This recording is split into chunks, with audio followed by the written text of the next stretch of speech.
All right, welcome back to AP World History Modern. Today we're going to begin our first day of Unit 5.2, the American Revolution. And this video is actually going to encompass 2 days, so you're welcome to watch this over the course of 2 days if you want.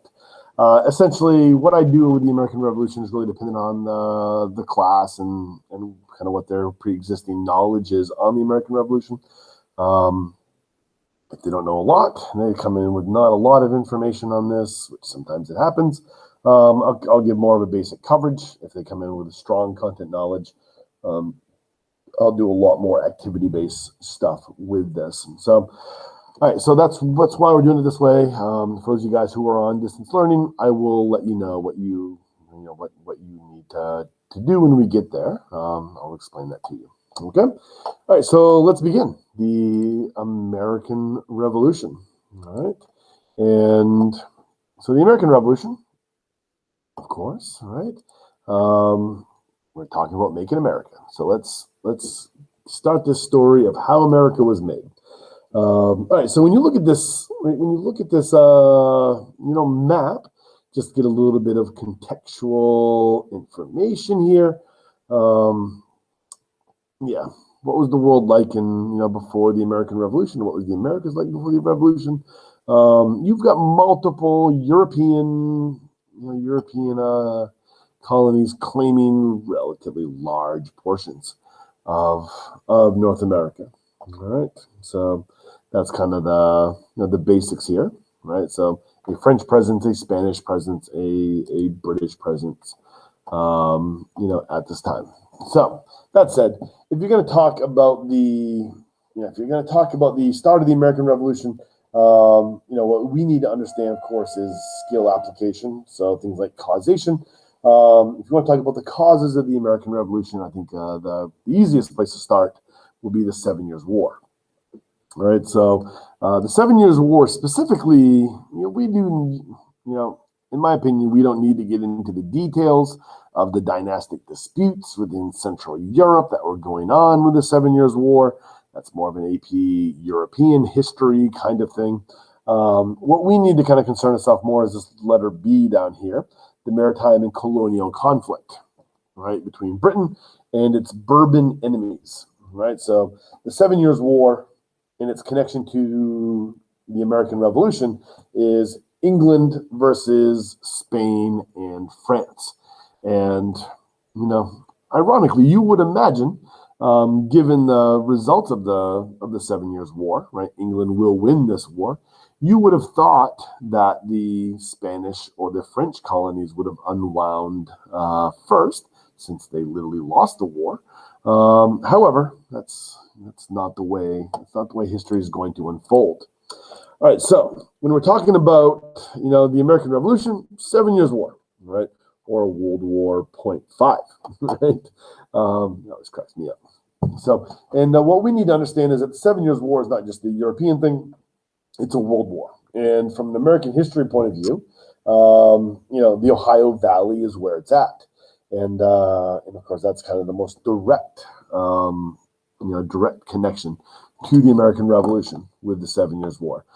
That said, the 7 Years' War. Here, for our course, in my opinion, we do not need to get involved in the individual battles, right, that take place. It is good to know contextually that Washington cuts his teeth militarily here in the 7 Years' War. But I think the more important thing than kind of trying to memorize battles here is to understand that the 7 Years' War spills over all over the planet. The French and Indian War is simply one of those places. I'm just going to kind of run through these, and you can see where else the British took on the French or the Spanish and won. It is a rout internationally for the British, and what we're going to see is the British will replace the French, in much of the Indian Ocean. And as well as, in North America, England's going to become the dominant power there. And This always kind of cracks me up when I read this. So there you go. All right, so if we're talking about the causes of the American Revolution, what is the 7 Years' War, the French and Indian War, or all those other international locations for the 7 Years' War? How does that cause the American Revolution? And the answer is debt, right? National debt. England racks up, right, a massive national debt as a result of the 7 Years' War. So, you kind of look at this, and it is a little hard to read. You see the 7 Years' War starting right about here, right? So this is the debt that is caused by the 7 Years' War, right in this, what I'm circling right here. So we often try to make a direct cause of the American Revolution is the debt that's accrued by the 7 Years' War. All right, so why does that matter? That doesn't even make sense, all right? So in order to make sense of this, you need to understand salutary neglect, all right? So, and the taxes that are going to get passed, all right? And I think everyone can understand, right? It's pretty simple to understand that when debt goes up, right, societies have a couple of different options to deal with those things, right? Cutting spending, raising taxes are the two easiest, right? The two easiest ways to deal with this. So one of the ways that England decides to deal with this increase in debt is raise taxes. So why does this cause the revolution? Right? If you want to understand this, you need to understand what salutary neglect is. So this is a definition I pulled off from, I think it was Britannica. This is a policy of the British government from the early to mid 18th century regarding North American colonies, under which trade regulations for the colonies were laxly enforced and imperial supervision of internal colonial affairs was loose as long as the colonies remained loyal to the British government and contributed to the economic profitability of Britain.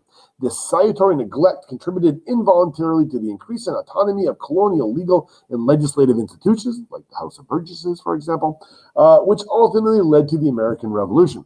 So what this is saying, in layman's terms, is the rules of mercantilism, right? The laws of mercantilism that existed in almost every European colony on planet Earth, that they are not allowed to trade with who they want.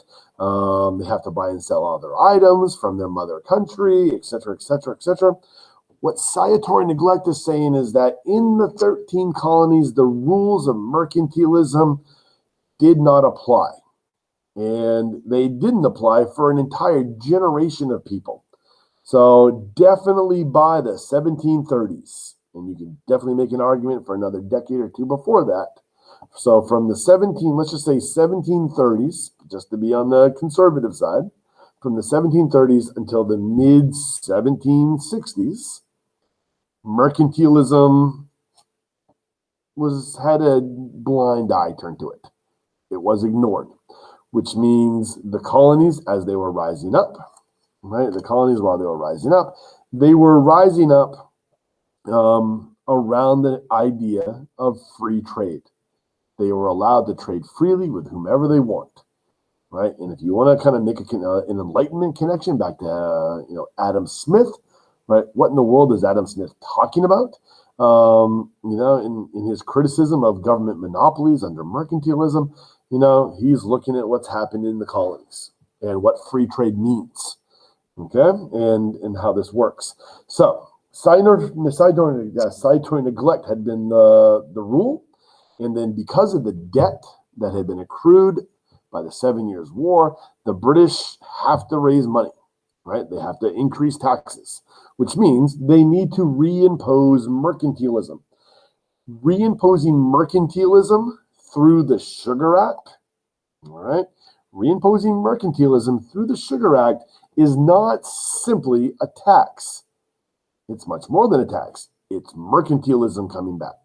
Which means we're not just raising taxes, we are now challenging the entire economic system of the colonies that had been in place for an entire generation, not like a year or two, right? An entire generation had lived under free trade.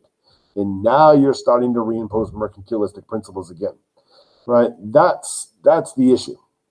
Right, so the sugar tax, this is the tax to help pay off the French and Indian War, right? That spillover of the 7 Years' War included a provision to make the previous Molasses Act enforceable, which is why I put this 1733 Act up, is an act had been passed, a mercantilistic act had been passed in the 1730s, but salutary neglect was already in place and nobody enforced it. Right, so and so they're not just raising taxes, they're now backdating retroactively and making stuff enforceable. Right, mercantilism is coming back, or at least whether it really was or not, that is beyond my knowledge set. But my understanding is this is how it gets interpreted. All right, so and we're going to see a bunch of additional acts as well, and I'll kind of talk about the that kind of framework in a minute. The Stamp Act, the Townsend Act, and of course this is a well-known one, the 1773 Tea Act, and this is kind of a case in point to what I'm trying to talk about here. What I'm trying to say here about mercantilism being reimplied. Granted the British East India Company a monopoly and allowed them to sell their tea directly to the American colonists. Right, so what is mercantilism? We have our joint stock companies that have monopolies, are guaranteed, right, monopolistic advantage, right? And we are seeing here England granting a monopoly, right, to the British East India Company. Now, there's two ways you can look at this. You can look at it as it was being sold to the colonists, that it's designed to make tea cheaper for the colonists. And that's a really good way to look at it, because that's exactly what it did. It enabled the British East India Company to break their former protocol, in which all tea had to go through England before it was then sent out to later colonies. So now the British East India Company could, sell directly to the colonies. So cutting out a step, hence being able to sell cheaper tea. And this probably would have resulted, from what I've read, in cheaper tea. It was good for the colonists, right? Good for the consumer, cheaper products. So you can look at it like that, right? Or you can look at it as the colonial merchants did. This is the end of their way of life, right? They had been trading freely. They had been supplying tea themselves, right? They had their own connections, right? They had their own trade connections. And now they're being told that the British East India Company has a monopoly, right? So from their point of view, this is the end of their lifestyle. This is the end of their business, right? That we're talking about here. So when we talk about the Boston Tea Party, right, there's two ways you can look at this. All right. All right. Anyway, and then we have what is generally considered to be the start of the war, right? And which is Lexington conquered. All right. So those are just some kind of big dates. We're gonna fly through this and talk about this. Some of the colonial reaction to this. But just understand, and I think this is an important thing to understand here, is that why are the colonists so upset by any restrictions on trade? And it's because if you look at how the colonies are established, how they're set up, they're all eastward facing, Atlantic facing, trade based colonies. So, you're not just talking about something that's going to affect a couple of merchants. This is the entire economy of the colonies that we're talking about possibly turning on its head. All right, so, as far as how the colonists react to this, they will send Ben Franklin as their representative, to make their case to Parliament. And Parliament will eventually agree to Franklin, kind of, right? And I'll tell you what the kind of means in a second. All right, so we also see the formation of new groups during, as a result of this. So as soon as the beginning of the reimposition of mercantilism happens, we get the organization of groups like the Sons of Liberty, right? Opposed to these new laws, opposed to reimposing mercantilism. And a lot of the protests are going to be nonviolent. Some end up becoming violent. But they want to make sure the British don't get their taxes. All right. And of course, their actions will lead to, the Stamp Act Congress, in which 9 different colonies will come together and they will agree to boycott British goods. And this is what is going to ultimately lead to the repeal of the Stamp Act, or maybe it was just Ben Franklin. I don't know enough about that topic to give you a definitive answer on that. All right, Townsend Act in 1767. So even though the Stamp Act gets dropped, we're going to see the Townsend Act get put into place. And this is also a change in dynamic. We're not just talking about throwing a tax in place. Now we're talking about bringing in troops. And this is definitely a change in the dynamic than what we had seen previous. So we're not just talking about reimposing mercantilism, we're talking about actually enforcing it and making sure it happens. And one can assume that they are there to stop the kind of collective action that they had seen earlier that decade. All right, and of course with troops in the system, right, with troops there, and of course they would have been there for over 2 years by the time the Boston Massacre happened, or closer to 3 years. By the time the Boston Massacre happens,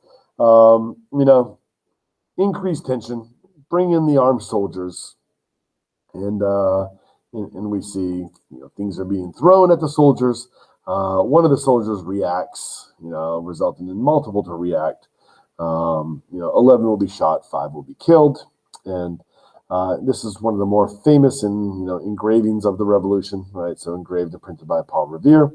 And we've got a little video clip on this. So I'm just gonna shut this down and we'll watch the little video clip. All right.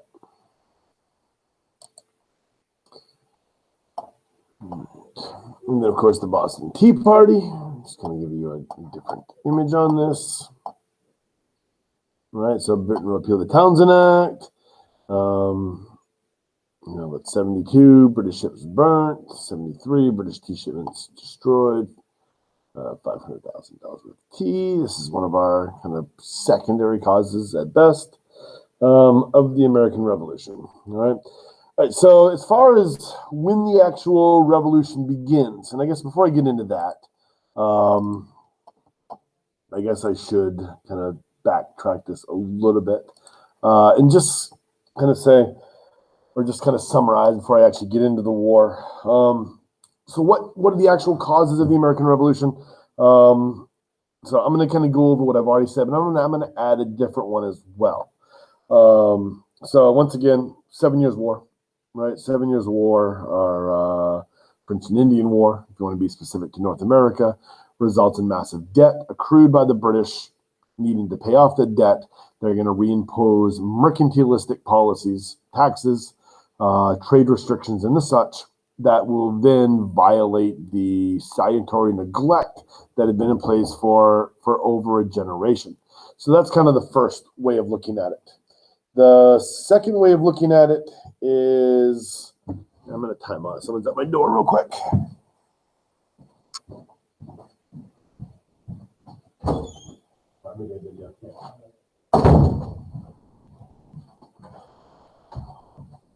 All right, the second way of looking at this is, as a result of their victories in specifically the Indian Ocean, and we see them taking over the French presence in South Asia. You're going to see a bunch of things happening in South Asia in the 1760s and 1770s that are going to result in a different kind of policy change as well. And that is, there's a series of rebellions that take place throughout South Asia, especially in Bengal, but especially, throughout South Asia. And the result of this is going to be more of a policy decision by the British East India Company to try to move away from decentralization of their holdings. And so stop allowing local governance, stop allowing local decision-making to take place, and then consolidate all decision-making authority on Leadenhall Street or at corporate headquarters in London. And so that's kind of another thing that's happening at this exact same time is, it's not just economic per se, but also there's this kind of looming threat of a loss of political say as well.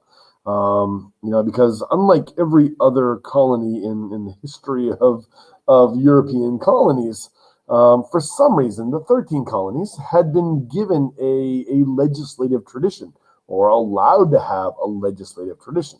And one would assume you've probably heard about a number of these bodies. I think everyone's heard of the House of Burgesses before, right? And so there is this tradition that exists of local representation, but that is symbolic of decentralization for the British East India Company. So you also have this political thing that's also, kind of on the horizon. So you've got some kind of underlying, so that would be a secondary cause at best, as well. But these, the Indian of salutary neglect and those taxes, you could definitely, that's a much stronger secondary cause. All right. As far as the actual kind of Revolutionary War, I always kind of like to ask students, like, when does the actual war begin? Is it with the end of salutary neglect? Is it with the first organized boycott? Is it with troops being sent and occupying? Is it with the Boston Massacre, or the Bloody Massacre, Boston Tea Party, Lexington Concord, and what is it? Or is it the Declaration of Independence? Because keep in mind, this is Lexington Concord is a whole long time before the Revolution. Before the Declaration of Independence. You're talking April of 75. So over a year before the Declaration of Independence is penned. If I get these dates, I thought I had a collection of dates somewhere for you. Maybe I don't. Maybe it's on a different Google Slides. You teach too many of these classes over the years, and you've got too many of this stuff. All right. So anyway, what is the actual start of the war? It's an interesting question, right? Lexington Concord is over a year before the Declaration of Independence, right? So, and of course, this event, right? This is the shot heard around the world, and this event is celebrated in some places as Patriots Day. If you live in Massachusetts or the state of Maine, because Maine used to be Massachusetts until the Missouri Compromise, you'll actually have this day off from school. This is also the Patriots Day is the annual running of the Boston Marathon, right? Because it's a holiday there. And I remember my mother, when I was a child, she actually brought me to Lexington, for the kind of daylight reenactment of this, so yeah, you go there, and as the sun's coming up, they reenact the British soldiers coming in, and then they reenact the shot heard around the world, and then there's a very nice pancake breakfast in the morning afterwards, and it's a pretty cool thing. And actually, where we live here currently, is one of the kind of only place I've ever heard of, place outside of New England that does celebrate it. So, every year there's a parade, I believe. If memory serves me right, I think there's a parade here to celebrate Patriots Day, and there's definitely a service down by the ocean, right? All right, so Lexington Concord, right? And so you can kind of pause and read through this yourself if you haven't already. As far as the Declaration, is concerned, this is what you need to understand from this is you need to make sure you understand that Enlightenment connection. John Locke, right? So John Locke, self-governance, John Locke's social contract idea, that government exists for the protection of individuals' unalienable rights, life, liberty, property, right? Or in this case here, Jefferson's life, liberty, property. Be sure you're able to do this. All right, we're going to watch a quick little video clip, right, that will kind of look at the Declaration. Here we go.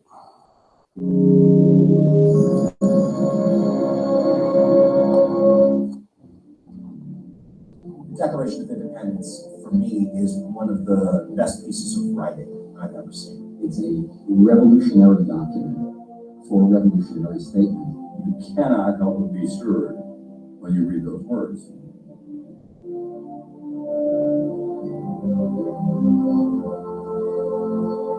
Thomas Jefferson's writing is absolutely magnificent. When he wrote, "Behold these truths to be self-evident, that all men are created equal."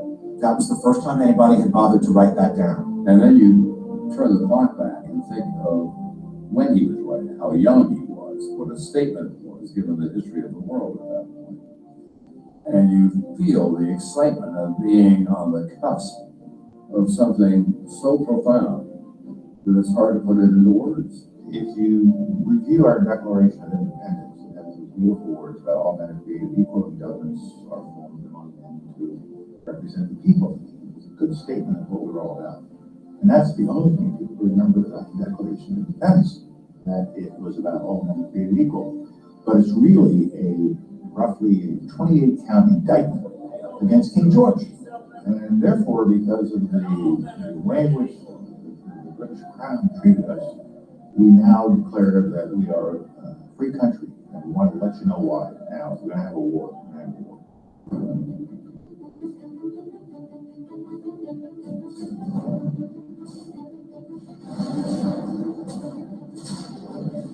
In 1776, you have the Continental Congress meeting in Philadelphia, debating a unified position for the colonies with respect to the hostilities that have already broken out. And the fundamental issue between them is, are they fighting for their rights as Englishmen within the British Empire, or are they going to fight for independence? And they're seriously divided. People who are perfectly willing to resist the tyranny of the British government are not necessarily striving for independence. But there's a groundswell in favor of it, I think, in large measure because they recognize that having provoked the line this far, there's no going back. All of a sudden, you have this group of people who are going, no, we're not part of some great chain of being with the king at the top of it. We are a free people. We can vote for who we want to have in charge. And we're not going to tolerate you telling us that we have some class status we have to be trapped in. It says, we are endowed by our Creator with certain inalienable rights, meaning that Parliament in London, the King himself, the courts cannot interfere and take away your rights because the state can't take power from us. So even to this day, it's probably the most central difference between America and every other country in the world.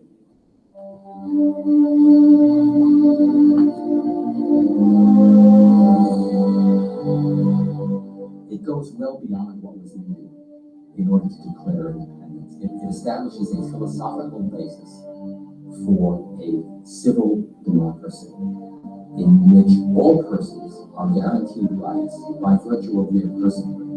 This political genius, not just in Jefferson, but in Adams and all the other people who collected here, they saw a new time for humankind, which is that we can be free and that we can make decisions for ourselves.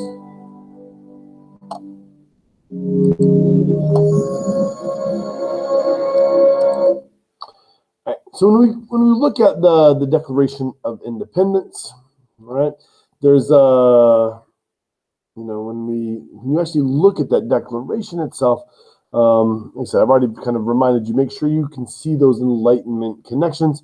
But the actual date of it, when you kind of look at the revolution, revolution is in full swing already. By this point, you've already had Lexington conquered the year before. You've also had Bunker Hill, the success of Bunker Hill, or technically it's a loss, but the British get pushed out of Boston already before this. And the Battle of New York is raging at this point. So it's one of those things where the Declaration, it's not something that declares war per se. It doesn't start the war, It's more of a, all the colonies are getting together and saying that this is not simply a Boston thing, or not simply a northern couple of states thing. It's being declared by all 13 of the colonies, right? And so that's more of kind of symbolically what it is. A lot has been made as of late of this, something that's actually not in the Declaration. It was in one of the drafts of the Declaration, right? And this is Thomas Jefferson's slave grievance. So I'm just going to read through this to you just so we can discuss this real quick. Thomas Jefferson, born into a slave-owning family, himself owned slaves. As chairman of the committee that drafted the Declaration of Independence, so him and three others, Jefferson wrote a paragraph condemning slavery on his first draft of the Declaration. He included this paragraph in his list of complaints against King George III. Before the final version of the Declaration was adopted, this paragraph was deleted. Right, so and the excerpt was this, right? King George III has waged cruel war against human nature itself. He has taken away the most sacred rights of life and liberty from a distant people who never offended him. He did this by captivating and carrying them into slavery in another hemisphere. If they did not die a miserable death in their transportation to this new world, these disgraceful practices are the warfare of the Christian king of Great Britain. He has stopped every attempt to prohibit or to restrain the disgusting business of slavery. He is determined to keep open a market where men are bought and sold. All right, and in class, we've already looked at the abolition of the slave trade in England, which eventually comes about in 1807. So what is Jefferson getting at here, right? And the kind of basic questions here. How does the slave grievance describe slavery, right? Who does Jefferson blame for the continuation of the slave trade? Why does Jefferson italicize the word Christian at the end of the first paragraph? Write it in a different way, right? Why do you think that Thomas Jefferson wrote a paragraph about slavery when he wrote the Declaration? Right.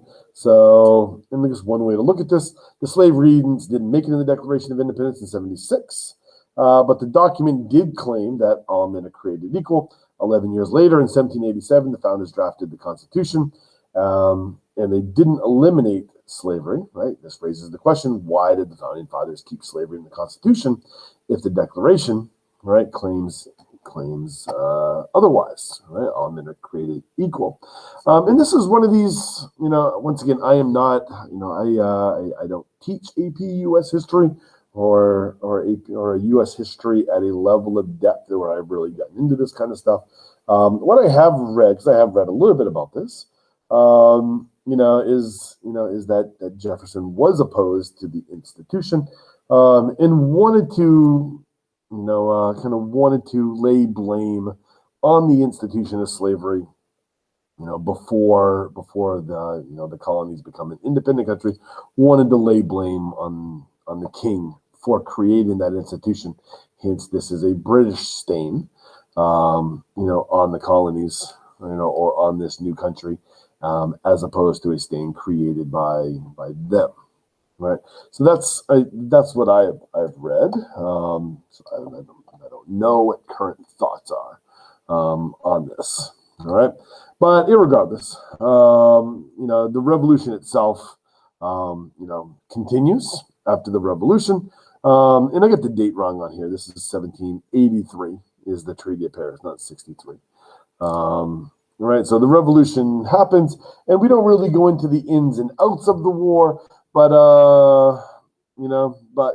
I will show you something here, right? So this is the Cornwallis surrendering at Yorktown, and of course we see Washington and Lafayette and Hamilton and Rochambeau, right? And of course, notice a French flag in this very famous piece. All right, so in class, I typically do not go through the day-to-day battles, but what I do is kind of go back to this. I'll generally show class a a minute or two of this just to kind of give them an idea of a kind of a resource that's out there that can go over some of this stuff for you. It's kind of simple and whatnot, but it is pretty entertaining for students. So, and it does run through the day-to-day stuff and of the war, the kind of year-over-year stuff. So I'll generally show a few minutes of this. So it's the American Revolution oversimplified. This new tax legislation right here, It's this like is this. BS. Until now, they had enjoyed relative freedom to rule themselves, and now suddenly Britain was asserting its control. They were especially unhappy because they didn't have any representatives in the parliament that was levying taxes on them. So they protested. Orators gave fiery speeches. British goods were boycotted, and anyone loyal to the British found themselves increasingly harassed. The whole thing actually began to take quite a toll on British business, and after just a couple of years, the British were forced to repeal the Stamp Act. But we still desperately need money. What should we do? We could try taxing the colonies. Great idea. Wait, didn't we literally just try that and it failed miserably? Man, look at me. I look fabulous. Have you ever seen such a handsome boy? All right, so a lot of silliness, but it does cover the kind of ins and outs and year by year of it, and and is silly enough to be quasi entertaining. In part two, actually does talk about one of my personal favorites of the American Revolution, John Paul Jones. So John Paul Jones gets a cameo on in part two. So I will put a link in Google Classroom, kind of a direct link to this, just so that if you want to get a day-by-day breakdown, then that's where you can get it. Okay. All right. So the revolution is fought. The revolution is over, right? And because we are a survey course, we need to understand causes. We need to understand effects. Okay. We need to make sure we can apply our skills. So, apart from the individual battles, right, which are covered in that little film, or that's one of the places you can get them, we need to make sure we understand the effects. Okay. So effects. The war wraps up, right? So 1783, we are recognized as an independent nation. In the United States, we continue to exist under the Articles of Confederation. So this is an already existing, form of government which we continue. And this is something you probably spend more time on when you are like in 8th grade than what I'm going to in the next 30 seconds, is the Articles of Confederation had issues. It was a confederation, which as a form of government, inherently has problems.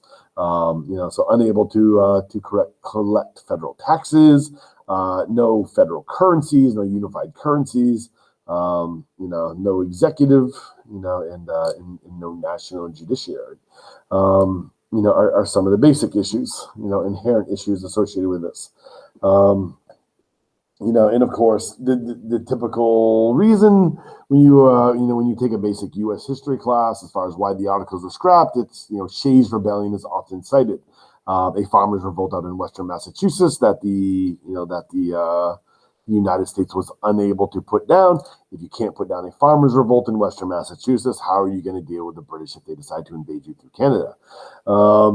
Right. So it's right. So for various reasons, structural and events, the Constitutional Convention is going to be convened, and the Constitution is going to be written. And in 1789, we start to see the ratification of this Constitution and, the modern governmental framework for the United States. Once again, we need to make sure we are able to connect our Enlightenment philosophers. So John Locke, natural rights, natural rights, our right to self-government. We see a little bit of Locke in the First Amendment as well, and freedom of speech. We also see Voltaire in the First Amendment, freedom of speech and freedom of religion.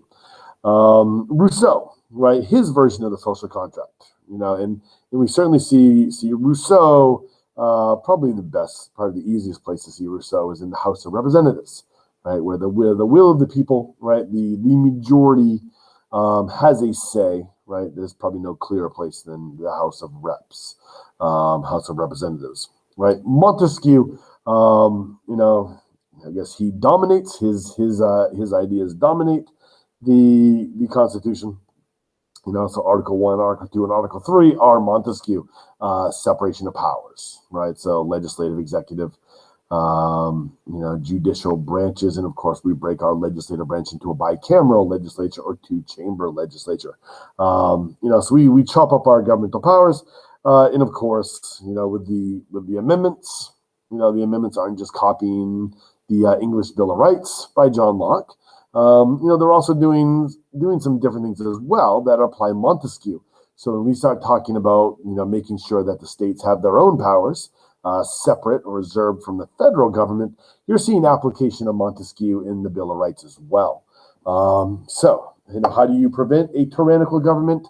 You divide the power as much as you possibly can. And in the case of the Constitution, it divides federal power into three parts. I guess you could argue four if you want to call it a bicameral legislature.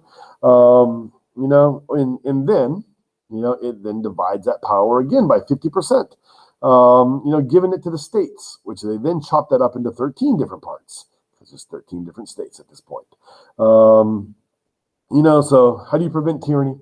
You prevent any, one body or one person from having power. All right. So, the Constitution is a very Montesquieuian document. As far as the ins and outs of all this, how much do you really need to know? I guess one assumes that you're familiar with the Federalist Papers, and that is an important thing. You really do need to know about the Federalist Papers. I remember in college, my political science professor called the Federalist Papers America's greatest contribution to political thought. Who's behind the Federalist Papers? Hamilton, Madison, and John Jay. So James Madison's really the architect, or is considered to be the architect of the Constitution. So it makes sense that he's going to be writing the Federalist Papers, which publicly make the case for the ratification of the document. Hamilton, right? All things economics is Hamilton, and John Jay, kind of the legal expert, the judicial expert. So you can, I guess, make certain assumptions about who writes, which documents, because they're all written under pseudonyms. You can make certain assumptions of who is writing and based on what they are writing about. But they make the case, right? The Federalist Papers are the argument to justify why states should ratify the Constitution, why a federalist system of government is better than a confederation, and why you should trust this. All right. And of course, there's a very real opposition to the creation of our federal government at this time, right? So these are the Anti-Federalists, and they wanted states to have more individual powers, right? At the expense of the centralized federal government, and yeah. So this is it's hard to apply a political party today to make sense of who they were, just because so much has changed, right? In these two different sides. But these are our country's earliest political parties. You cannot say that one is the one party or one is the other party, though. There's just you can read this and just apply it to multiple, to both. But this is the early debate. All right. And I give you a little contextualization here, right? If I just kind of give you a little depth background, if you're really interested in this process, and I am doing this purely to save time, my video, by not reading this. All right. So, but end result. Right, end result is it gets ratified, right? So the Federalist side will eventually win. With classes, on the second day, and I guess we should probably, it'd be a good time to pause now if you're watching this and finish it the next day. But as far as activities for kids who really, for classes, I guess that really are strong with this, this is the kind of activity I would kind kind of deal with them, is read through these documents, and answer these questions. All right. And once again, these are more documents, so once again, depending on how much time I had, with a group of kids who are really strong, I would, have them read through these documents, right, and answer these questions afterwards. So, and if you're interested in doing that, then pause this thing because I'm going to show you the answer in about a second. So, so feel free to answer this on your own if you want to do that activity.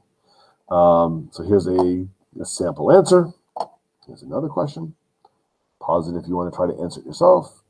Here's a sample answer. All right. Sample answer. And again, sample answer. All right. So there's more. All right. Sample answer. Sample answer. All right. Generally, and I see Thomas Paine in here. When I do show clips, that video clip of that oversimplified thing, I almost always show them the, from Lexington Concord up until the Declaration part of it, just to show them all the things that were going on, between Lexington Concord and the actual signing of the Declaration. And of course, a major thing which I didn't mention is Common Sense is published. Thomas Paine. Who is largely credited with kind of selling the idea of revolting to the colonists, to the general population, right? So, it's don't underestimate how important Thomas Paine was. So, in class when I show that clip, that's generally the part that I show is that. All right, so this is another activity, and this is much more basic activity. Right, this is a much more basic activity. This is one of those things where I will give students a handout that has all of this.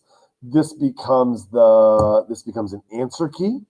So foundational documents, causes, effects, and it's good because it does have its skill application. All right. So, and what I'll do is they'll get this, and then they need to identify which foundational document this is, which causes match up with that foundational document. Which effects match up with that foundational document. So, and there's a few of these. So there's this one. All right. Hopefully this bottom one gives it away to you. There's this one. And there's this one. And here.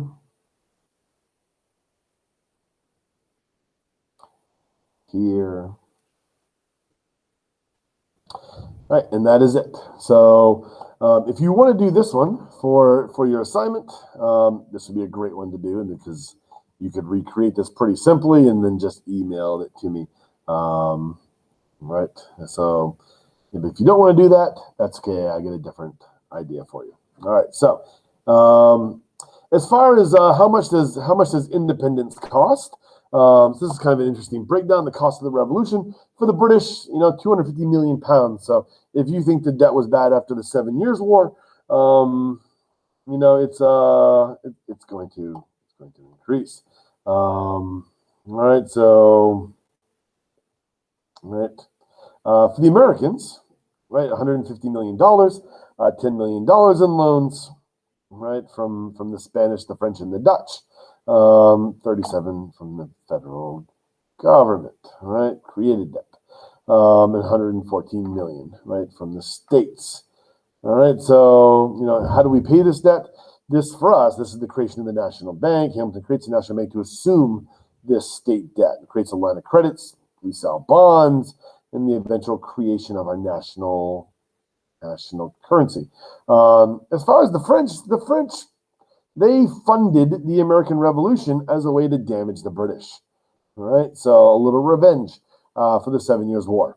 So 1.3 billion from the American Revolution, right? The rest from the 7 Years' War. So, right, we didn't create all their debt, but we certainly added to it, right?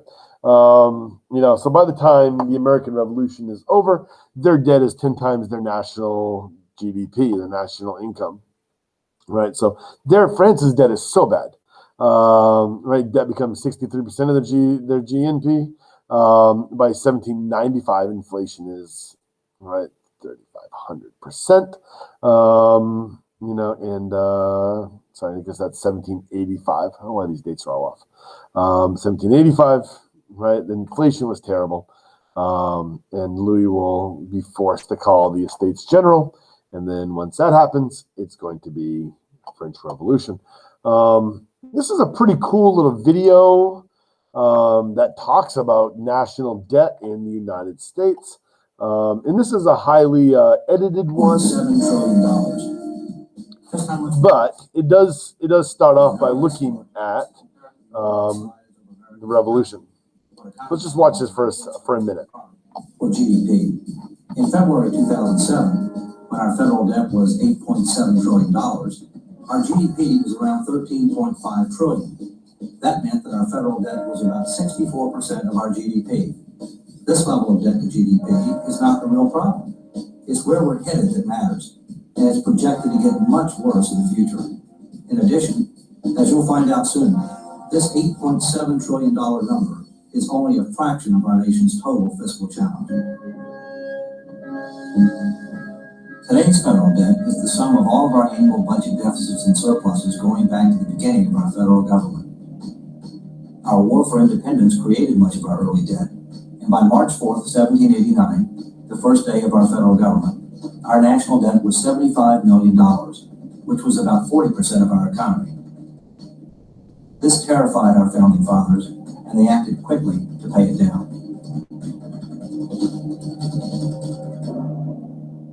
We didn't stay there for long. The Civil War not only had a huge human cost, it brought the United States to the brink of bankruptcy. However, like before, we paid our debt down quickly. In 1913, the Federal Reserve System was created to help manage the nation's money supply and to oversee national banks. That year was also the birth of the modern income tax. World War I was supposed to be the war to end all wars. Several years later, the Great Depression brought with it extreme economic hardship for millions of Americans. This Social Security measure gives at least some protection to 50 millions of our citizens.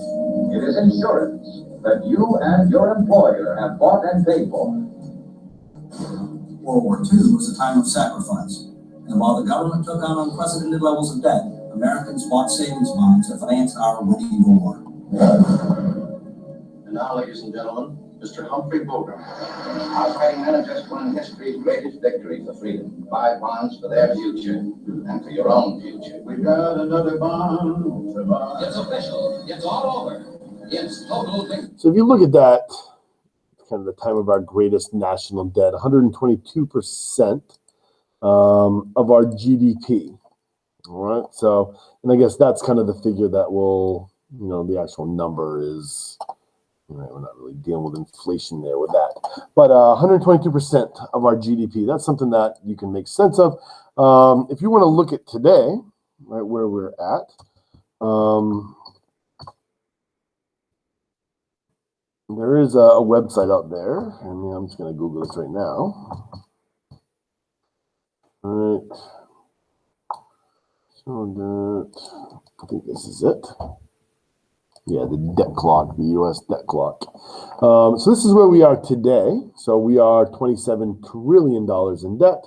And right now we are at 128% for our national debt to GDP ratio, which means as of me recording this, which is on in early December of 2020, our debt to GDP ratio is now officially worse than what it was during World War II.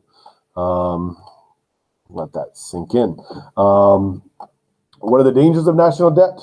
Right? What are the primary dangers of debt? There's all kinds, right? So we don't need to get into that. All right, so moving on. some possible answers if you just like doing this stuff for fun.